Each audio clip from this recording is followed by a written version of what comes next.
Nem sempre a fome mais dolorosa é a do estômago.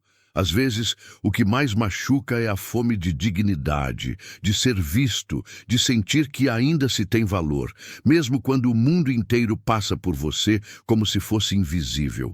E foi nesse silêncio ensurdecedor que uma menina de rua teve a coragem de fazer uma pergunta que congelou um restaurante inteiro. Posso lavar a louça para comer as sobras? Essa não é só uma história emocionante. É um espelho. Um lembrete de que por trás de cada olhar perdido na calçada pode haver alguém que só precisa de uma chance, um gesto de amor, uma faísca de empatia para recomeçar. Quando o dono do restaurante ouviu aquela frase, ele poderia ter ignorado, mas escolheu fazer o impensável. E foi justamente isso que mudou tudo, para ela e para ele também. Prepare-se para conhecer uma daquelas histórias que tocam o coração, mas que também cutucam a alma. Porque no fim, talvez a pergunta não seja o que você faria no lugar de Otávio, mas se você teria a sensibilidade de enxergar o que tantos ignoram todos os dias. Vamos juntos? Era só mais um dia comum no restaurante. Mesas cheias, talheres tilintando, cheiros bons no ar. Até que uma menina de rua, suja, magra e com os olhos firmes apesar da fome, atravessou a porta e fez o mundo parar. Posso lavar a louça para comer as sobras? A frase, simples e crua, caiu como um raio no meio dos risos e conversas. Alguns engoliram seco, outros riram sem graça. Mas ninguém conseguiu fingir que não ouviu. Ali estava muito mais do que uma criança faminta. Estava um grito silencioso de dignidade, tentando sobreviver em meio à indiferença. Era o tipo de história emocionante que ninguém espera ver ao vivo, mas que escancara tudo. A fome, a indiferença, o abismo entre os que têm demais e os que não têm nem o que pedir. E naquele instante, o restaurante deixou de ser só um lugar de comida. Virou um palco. A menina, que depois saberíamos se chamar Lia, não pedia esmola. Ela oferecia trabalho em troca de restos. Isso não era só solidariedade. Era um clamor por resgate da dignidade, por uma chance de recomeço. E você sabe o que é mais desconcertante? É perceber que talvez, no nosso dia a dia, a gente já tenha ignorado muitos pedidos como esse, disfarçados de olhares baixos e silêncios longos. Enquanto os olhares se voltavam para Lia, ninguém esperava que alguém fosse agir.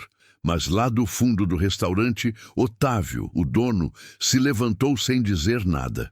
Com passos firmes, cruzou o salão em silêncio, encarou a menina e, com um gesto simples, mas poderoso, disse: "Traz um prato para ela, igual ao da mesa 3. E assim, sem discursos, fez o impensável. O impacto foi imediato. O garçom hesitou, os clientes sussurraram. Afinal, era mais cômodo fingir que a menina não existia. Mas Otávio escolheu a empatia em vez da etiqueta, a generosidade real em vez da aparência. Em um mundo acostumado a virar o rosto, ele ousou olhar de frente. E isso muda tudo. Um restaurante inteiro foi colocado diante de um espelho. Aquele gesto calado era mais do que um ato de bondade. Era um posicionamento, um lembrete de que um restaurante pode servir muito mais do que comida. Pode oferecer comida e compaixão, pode ser espaço de encontro e não de exclusão. Otávio não fez um favor. Ele quebrou um ciclo. E como toda quebra de padrão, isso incomoda, mas também inspira. Lia se sentou devagar, quase sem acreditar. O prato chegou cheio, cheiroso, colorido. Arroz, feijão, bife acebolado, batata frita, salada e um copo de suco. Ela juntou as mãos como quem ia orar, mas só respirou fundo e começou a comer.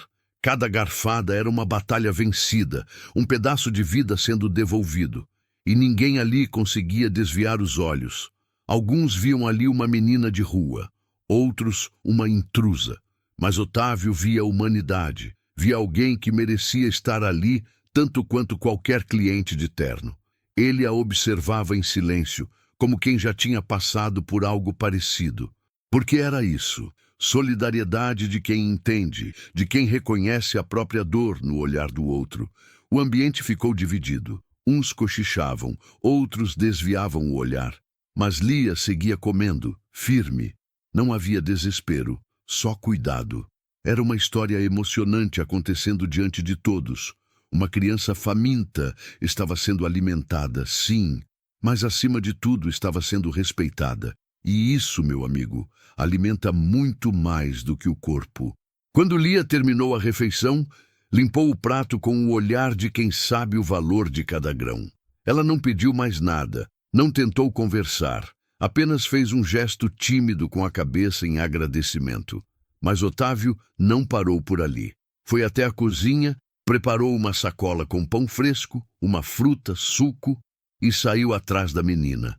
Na calçada, alcançou Lia com passos calmos. Entregou a sacola e disse com simplicidade: leva para sua mãe.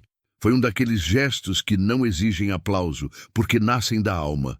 Um ato de bondade puro, uma ajuda silenciosa, nada de holofotes, só presença. E Lia, ainda sem sorrir, recebeu o presente como quem segura algo sagrado. Otávio, então, fez algo que poucos fariam. Seguiu a menina de longe, curioso, sim, mas também preocupado. A travessia dele pelas ruas foi silenciosa, como quem carrega algo mais pesado que sacolas. E o que encontrou no fim do trajeto foi ainda mais tocante. Um barraco improvisado, uma mãe solo debilitada, e o silêncio da pobreza dizendo tudo sem dizer uma palavra. Ao ver Lia entrar no barraco e abraçar a mãe com a sacola nas mãos, Otávio sentiu algo acordar lá dentro. Aquela cena simples, mas intensa, arrancou uma memória antiga, quase esquecida. A de um menino sujo sentado na calçada, segurando a fome com os braços cruzados. Era ele. O passado voltou como um vendaval, carregado de cheiros, imagens e dores. Naquela noite, Otávio voltou para o restaurante diferente. Foi até o escritório, abriu uma gaveta e pegou uma foto antiga. Nela, um garoto parecido com Lia, franzino, cansado, ao lado de um velho cozinheiro sorridente. A imagem falava. Era ali que tudo começava. Um gesto de comida e compaixão que o havia mantido vivo. E agora, o ciclo se repetia. A transformação de vida que ele havia vivido não veio de dinheiro, mas de um gesto de amor silencioso, anos atrás. E ao ver Lia e sua mãe, Márcia, naquele terreno esquecido, ele soube que tinha a chance de fazer o mesmo por alguém.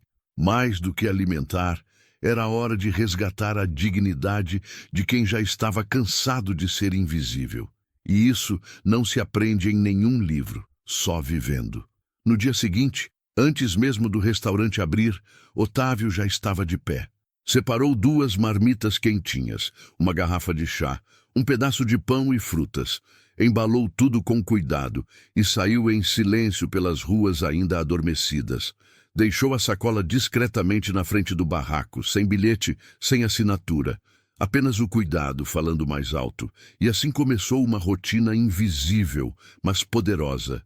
Todos os dias, bem cedo, ele passava pelo mesmo lugar, deixava alimentos, roupas, até remédios, tudo com carinho e descrição. Não tocava a porta, não esperava agradecimentos. Era a mais pura ajuda silenciosa, aquela que transforma sem alarde, que muda destinos no detalhe, no invisível. Lia e Márcia não sabiam quem deixava os presentes, mas começaram a esperar. Aos poucos, a mãe foi recuperando forças. A menina ganhava cor. O ciclo da solidariedade agia sem precisar de câmera ou manchete. E Otávio, do seu jeito calado, mantinha vivo o que um dia lhe foi dado. Uma chance de recomeço, regada com respeito e presença, como todo ato de bondade deveria ser. Depois de dias observando a distância, Otávio decidiu dar um passo além. Escreveu um bilhete à mão e colocou sobre a sacola com comida. Hoje quero te convidar para almoçar de novo. Você e sua mãe. Sem troca, sem vergonha. Só venham. Assinou com o nome e o endereço do restaurante. Era mais que um convite. Era uma abertura de porta, uma promessa de acolhimento. Às 13 horas em ponto, Lia chegou de mãos dadas com Márcia. A menina estava com os olhos atentos e firmes.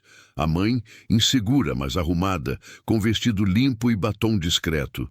Otávio as recebeu com um gesto gentil, um sorriso contido e um lugar à mesa. Serviu o almoço do dia com capricho. Ali não havia piedade.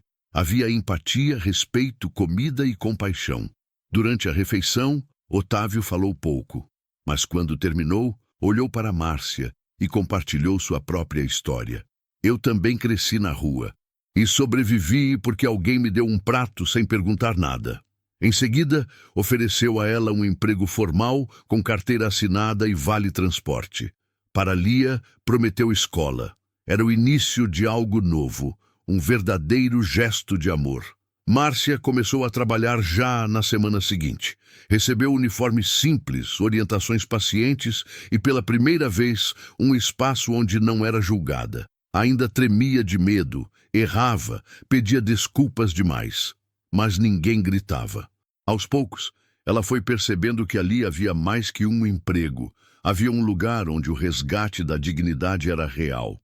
Lia, por sua vez, ganhou material escolar novo, uma mochila azul e um caderno em branco, cheio de promessas. Sentava-se no canto da cozinha, desenhando enquanto esperava a matrícula ser finalizada. Quando finalmente começou na escola, vestia o uniforme com orgulho. Tinha um brilho no olhar que dizia: agora eu existo. Aquilo era mais do que estudar. Era transformação de vida. Com o tempo, mãe e filha passaram a viver em um pequeno cômodo alugado com o salário de Márcia. Pouco, mas limpo, seguro. Pela primeira vez tinham uma cama só delas. Otávio nunca falou sobre o que fez. Não se gabava, não exigia reconhecimento. Para ele, generosidade real não precisa de plateia. E, no fundo, todos no restaurante sabiam. Algo ali havia mudado para sempre. Otávio, sem alarde, instalou uma prateleira perto do caixa. Colocou ali pães, frutas e marmitas do dia anterior, tudo bem embalado. Um bilhete escrito à mão dizia: se você tiver fome e vergonha de pedir, pegue aqui. Ninguém vai te julgar. Era mais uma ação discreta, mas poderosa. Um espaço onde a comida se encontrava com a compaixão e o respeito vinha antes de qualquer regra. Alguns funcionários estranharam. Outros questionaram se aquilo atrairia gente demais. Otávio respondeu com calma: se atrair gente com fome, então é isso mesmo que tem que atrair. O restaurante virou mais do que um negócio. Tornou-se ponto de apoio. Um lugar onde solidariedade não era exceção, mas cultura. E onde o silêncio dizia muito mais que discursos ensaiados. O mais curioso, Otávio nunca falava sobre o que fazia. Quando alguém perguntava sobre Márcia e Lia, ele apenas dizia: ela trabalha aqui, a filha estuda. É isso. Mas os olhos dele entregavam tudo. O restaurante, aos poucos, foi se moldando a essa filosofia. Funcionários começaram a perguntar mais sobre os colegas. Clientes passaram a doar roupas discretamente. O ato de bondade virou contágio. Numa noite de chuva forte, enquanto fechava o restaurante, Otávio viu um garoto atravessar a rua com uma sacola nas costas, tentando se proteger da água. Devia ter uns 10 anos, roupas surradas, olhar desconfiado, um reflexo da mesma menina de rua que um dia entrou ali com fome e coragem. Sem pensar, Otávio preparou um pacote com pão e fruta e atravessou a rua. Não perguntou nada, não fez perguntas, nem pediu nome. Apenas entregou a sacola, acenou com a cabeça e voltou para o restaurante. O menino correu com o pacote apertado no peito, como se carregasse ouro. Lia, que viu a cena, murmurou: ele tem o mesmo olhar que eu tinha. E naquela frase estava a chave de tudo. O ciclo da empatia tinha recomeçado. Otávio sabia. O que começou com um prato de comida virou algo muito maior. Ajudar uma pessoa não muda o mundo, mas muda o mundo dessa pessoa. E isso já basta. Quando a gente enxerga quem ninguém mais vê, a gente constrói pontes. E às vezes essas pontes salvam. O restaurante agora era símbolo de algo raro. Respeito sem exigência, compaixão sem espetáculo, Transformação de vida com silêncio e verdade. O tempo passou, mas algo permaneceu no ar. Aquele restaurante jamais seria o mesmo. Otávio, Márcia e Lia não viraram manchete, nem precisaram disso.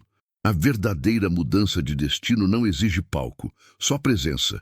E naquela presença diária, silenciosa, brotou uma nova história, feita de solidariedade, respeito e pequenas ações que, somadas, transformam vidas. Na escola, Lia brilhou, tirou boas notas, ganhou elogios da professora e, com um marcador de livros dado por Otávio, prometeu: um dia vou escrever minha história e a da minha mãe. Já Márcia, agora mais segura, caminhava com firmeza, organizava talheres e sorria com os olhos. O que começou como um simples prato de comida virou base para reconstruir tudo: autoestima, rotina, esperança. E Otávio continuava o mesmo, calado, firme, de avental. Mas seus olhos falavam. Ele sabia que tinha feito algo grande, mesmo que em silêncio. Histórias que tocam o coração não precisam de trilha sonora ou aplauso. Precisam de verdade. E no fim, talvez a maior lição seja essa. Não é sobre quanto você dá, mas sobre como você enxerga quem ninguém mais quer ver. E se fosse com você, se visse uma criança faminta pedindo para lavar a louça em troca de comida, o que faria? A verdade é que nem sempre podemos mudar o mundo todo, mas podemos mudar o mundo de alguém. E às vezes, tudo o que essa pessoa precisa é exatamente isso: ser vista, ser ouvida, ser acolhida com dignidade. Talvez você não tenha um restaurante como o Otávio, mas tem escolhas todos os dias. Pode dar atenção a quem costuma ser ignorado. Pode estender a mão sem esperar recompensa. Pode praticar a ajuda silenciosa, a solidariedade discreta, a generosidade real. Porque, no fundo, é isso que transforma. Não o que você tem, mas o que você escolhe compartilhar com o coração. Agora me conta, o que você faria nessa situação? Você já viveu algo parecido? Deixa seu comentário aqui embaixo, diz de qual cidade você está assistindo e compartilha esse vídeo com alguém que acredita no poder da empatia. Se inscreve no canal e ativa o sininho para não perder mais nenhuma das nossas histórias que tocam o coração. A próxima pode ser a que você mais precisava ouvir. Até já!